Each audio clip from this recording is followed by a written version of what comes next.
Subscribe করে দিয়েছি। সুপ্রিয় শিক্ষার্থী, প্রথমে আমার প্রীতি ও শুভেচ্ছা নাও। আশা করি তোমরা সবাই বাসায় সুন্দরভাবে আছো এবং ভালো আছো এবং ভালোভাবে পড়াশোনা করছো এবং তোমাদের ভবিষ্যৎ জীবন যাতে সুন্দরভাবে গড়ে ওঠে সেই জন্য তোমরা সবসময় যারা ছাত্র তারা অবশ্যই পড়াশোনা করবে, বই পড়বে। যে যে সাবজেক্টগুলো তোমরা নিয়েছো সেই সাবজেক্টগুলো তোমরা নিয়মিত পড়বে, তাহলে ইনশাআল্লাহ তোমাদের ভালো রেজাল্ট আসবে এবং ভবিষ্যতে তোমরা ভালো প্রতিষ্ঠানে ভর্তি হয়ে জীবন গড়ার সার্থকতা লাভ করতে পারবে। তো আমি আজকে যে বিষয়টি আলোচনা করব সেটা হচ্ছে পৌরনীতি ও সুশাসনের প্রথম অধ্যায়ের যে বিষয়টি সেটা হচ্ছে সুশাসন। অর্থাৎ আমরা পৌরনীতিতে শিরোনামে জেনেছি যে পৌরনীতি ও সুশাসন। পৌরনীতির ধারণা সম্পর্কে আমরা গত ক্লাসে আলোচনা করেছি। আজকে আমি আলোচনা করব পৌরনীতির সুশাসন নিয়ে।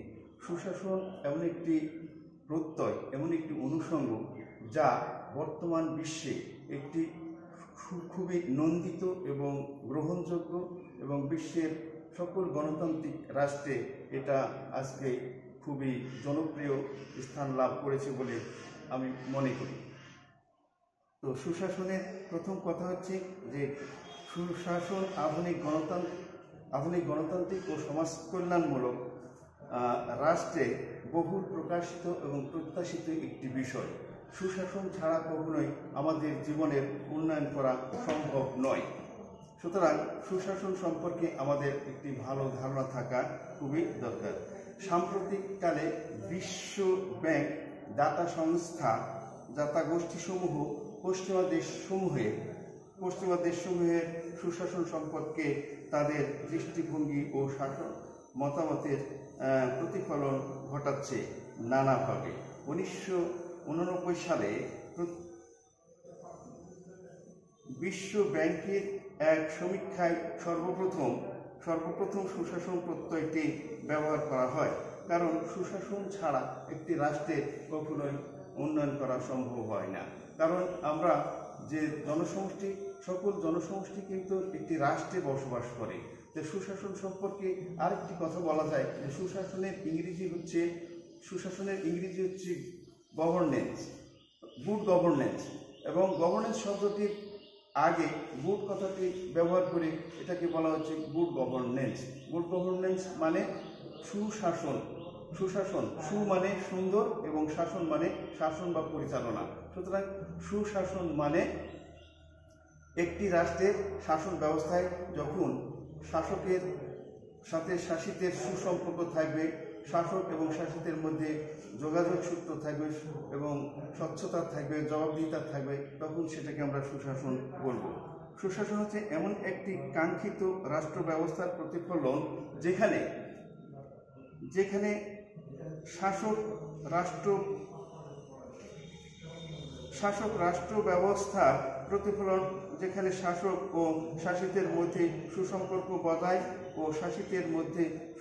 বজায় থাকবে, স্বাধীন বিচার বিভাগ থাকবে, আইনের শাসন থাকবে, মানবাধিকারের নিশ্চয়তা থাকবে, সিদ্ধান্ত গ্রহণে পছন্দের স্বাধীনতা থাকবে এবং থাকবে স্বচ্ছতা ও জবাবদিহিতা। সুতরাং এই ধরনের ব্যবস্থাগুলো যখন একটি রাষ্ট্র ব্যবস্থার মধ্যে সুপ্রতিষ্ঠিত হবে এবং শাসক এবং শাসিতের মধ্যে সম্পর্কের উন্নয়ন ঘটবে এবং শাসকের মাধ্যমে শাসকের যে শাসনতান্ত্রিক যে প্রক্রিয়াগুলো আছে, যে ধারাগুলো আছে, যে কার্যক্রমগুলো আছে, এই কার্যক্রমগুলো যদি সুস্পষ্ট হয়, সুন্দর হয়, স্বচ্ছ হয়, জবাবদিহি হয় এবং শাসকের দায়বদ্ধতা থাকে, তাহলে এবং জবাবদিহিমূলক ব্যবস্থা থাকে, জনগণের স্বাধীনতা থাকবে এবং জনগণ যাতে তাদের অধিকার উপভোগ করতে পারে সেই নিশ্চয়তা যখন যে শাসন ব্যবস্থা প্রদান করবে সেই শাসন ব্যবস্থাকেই বলা হচ্ছে সুশাসন। এখন আমরা সুশাসনের সংজ্ঞা নিয়ে কিছু আলোচনা করব। বিভিন্ন রাষ্ট্রবিজ্ঞানী এবং চিন্তাবিদ সুশাসন সম্পর্কে বিভিন্ন সংজ্ঞা প্রদান করেছেন। যেমন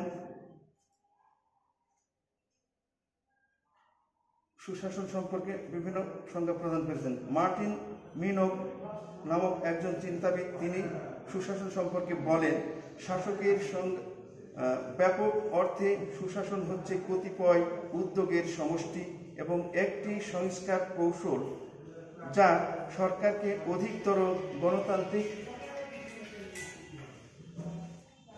গণতান্ত্রিক স্বচ্ছ ও জবাবদিহিমূলক করতে সুশীল সমাজের বিভিন্ন প্রতিষ্ঠানকে কার্যকর করে তোলে। অর্থাৎ এখানে বলা হচ্ছে যে গণতান্ত্রিক রাষ্ট্রের শাসন ব্যবস্থা স্বচ্ছ, জবাবদিহিমূলক এবং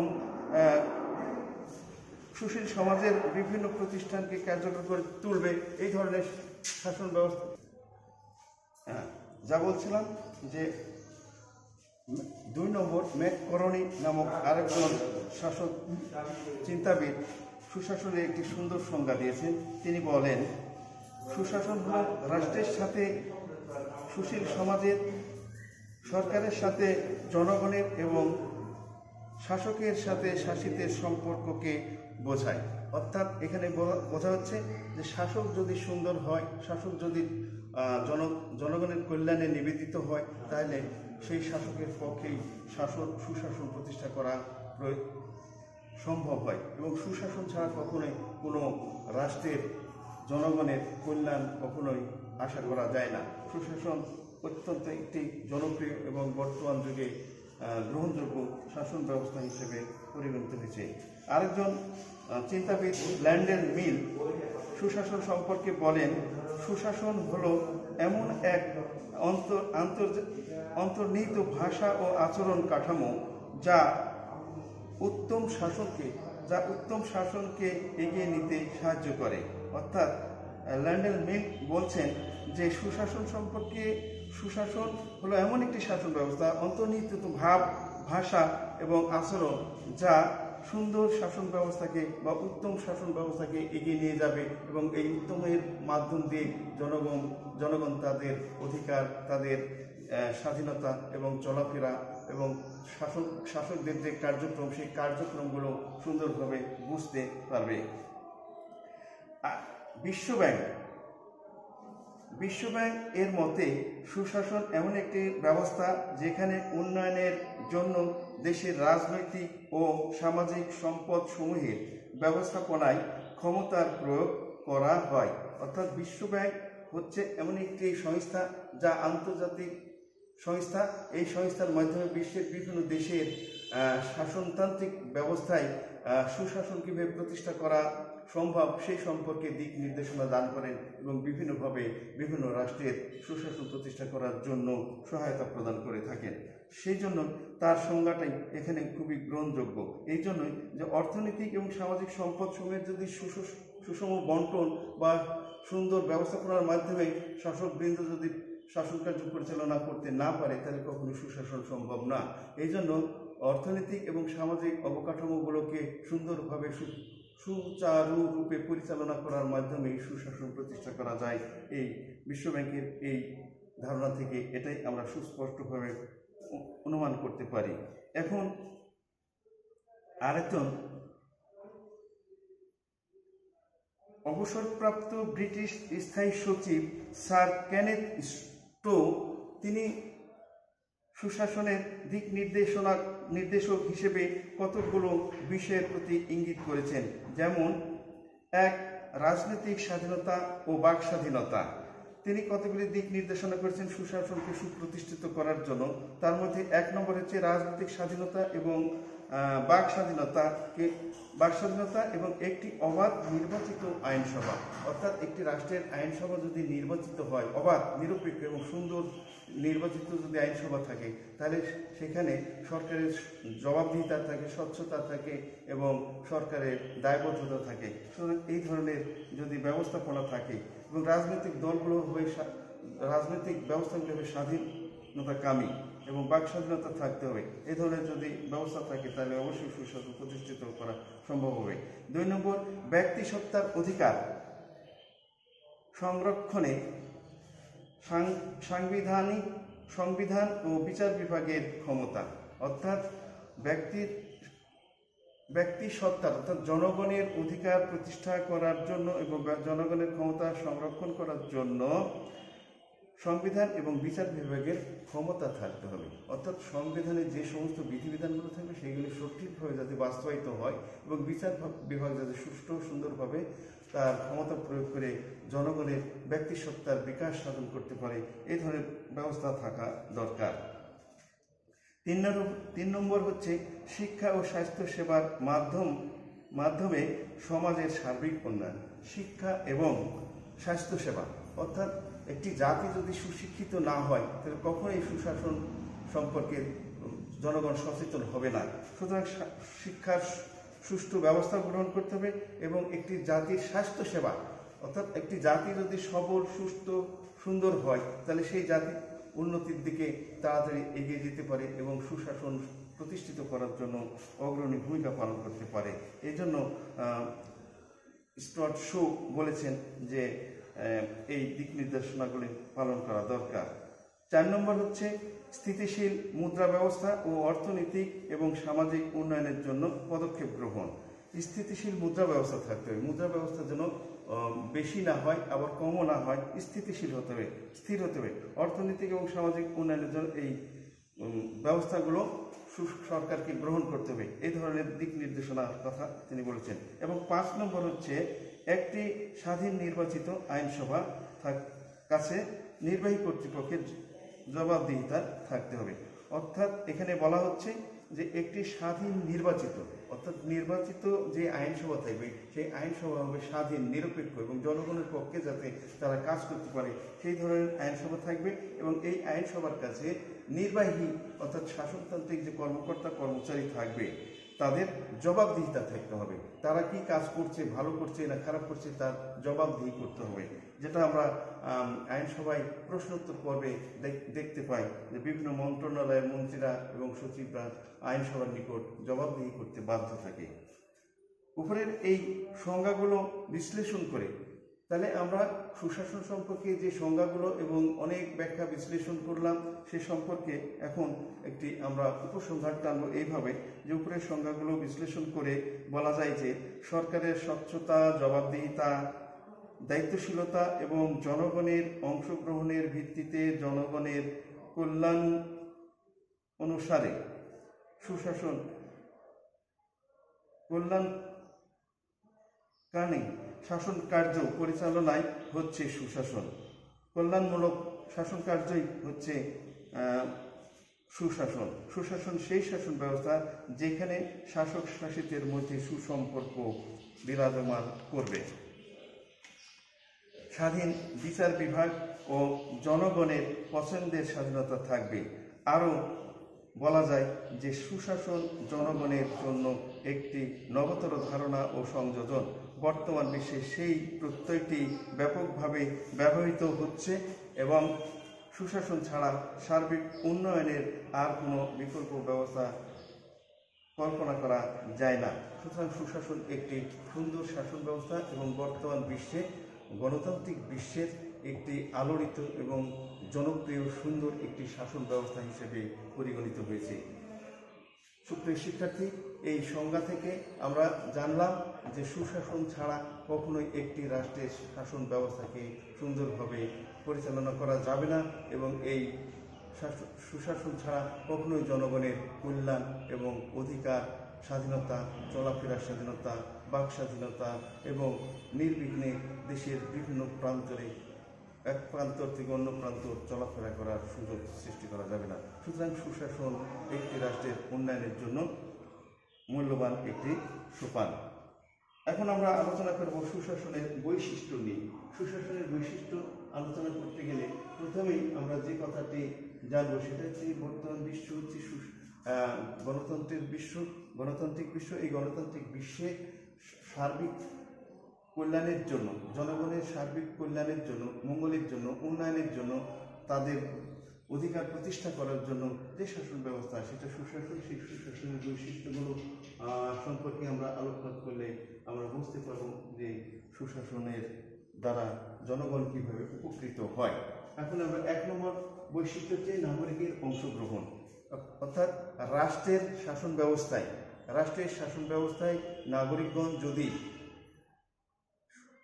অধিক হারে অংশগ্রহণ করতে পারে তাহলে নাগরিক অধিকার প্রতিষ্ঠা করার জন্য নাগরিক তারা তাদের আন্দোলন দ্বারা তাদের অধিকার প্রতিষ্ঠিত করতে পারবে এবং এই নাগরিকের অংশগ্রহণের মাধ্যমে দেখা যাবে যে যারা শাসন কার্যে নিয়োজিত থাকবে তারা কখনোই দুর্নীতি পরায়ণ হতে পারবে না।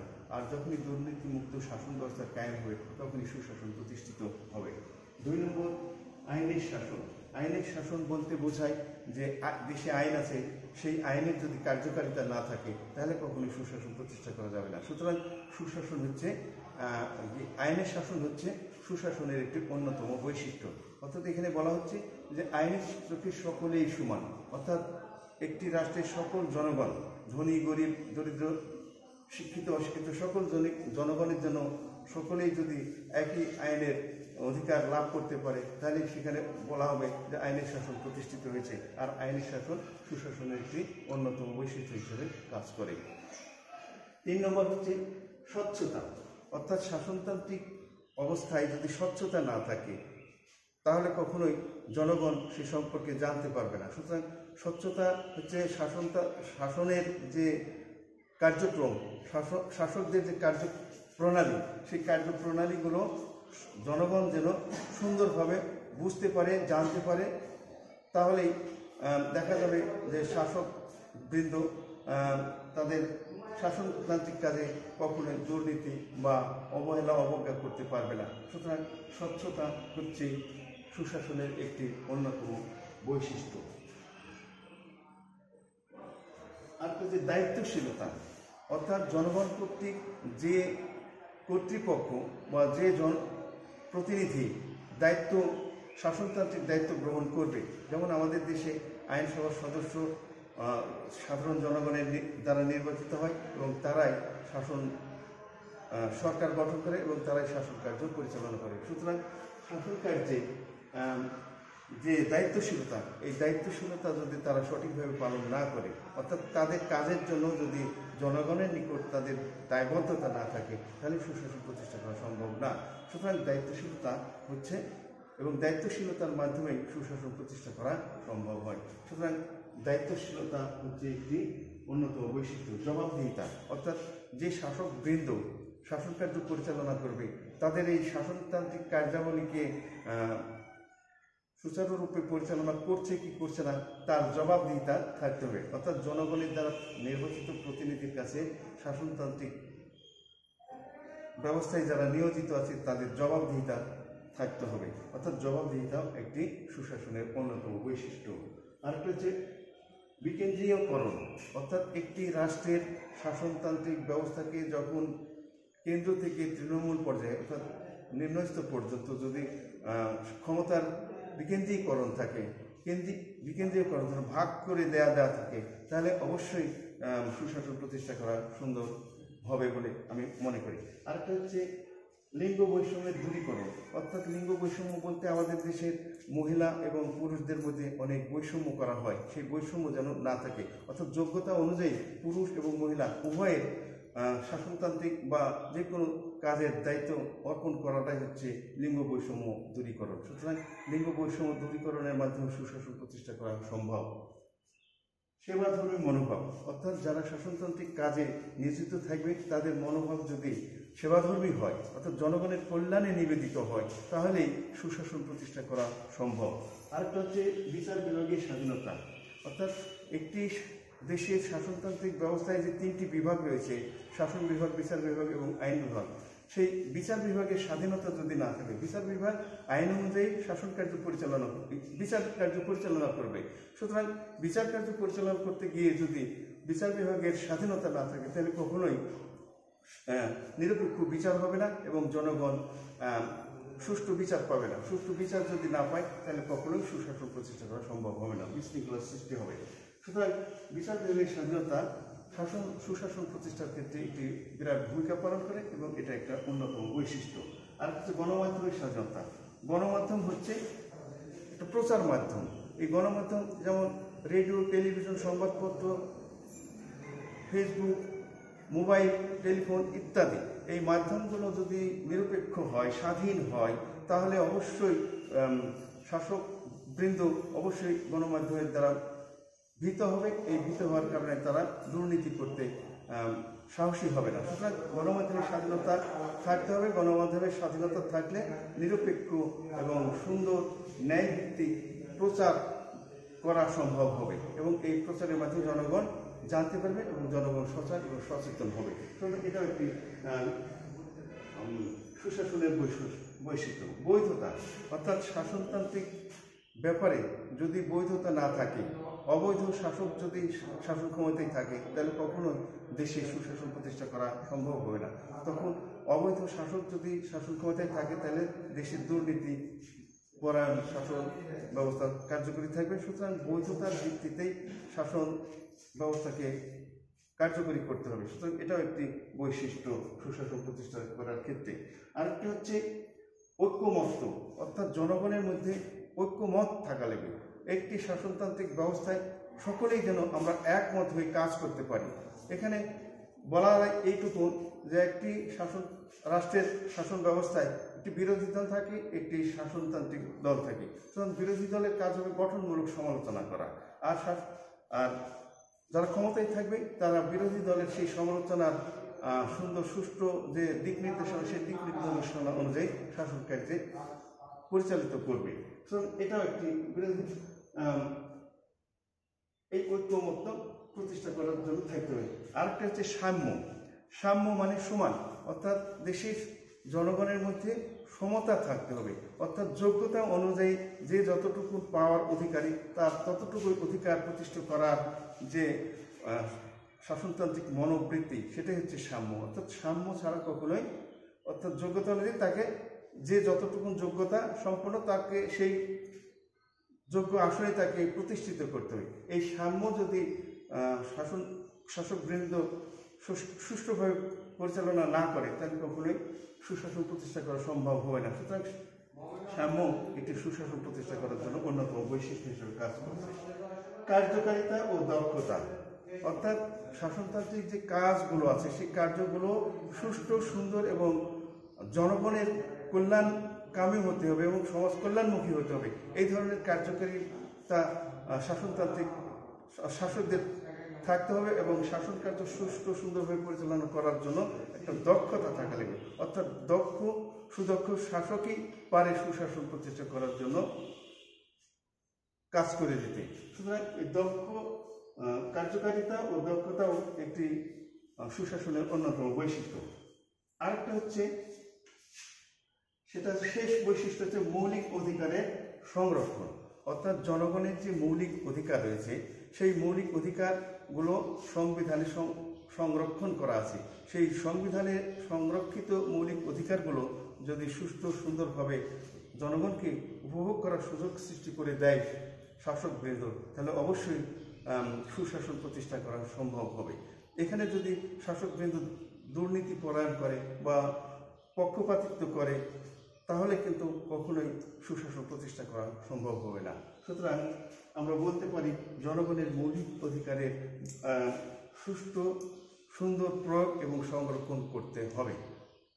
তো আজকে আমি এ পর্যন্ত আলোচনা শেষ করতে চাচ্ছি এবং সুশাসন সম্পর্কে যে বৈশিষ্ট্যগুলো আলোচনা করলাম, এই বৈশিষ্ট্যগুলো যদি কোনো শাসনতান্ত্রিক কার্যে বা শাসকবৃন্দ যদি এটাকে সুন্দরভাবে কার্যকরী করে, তাহলে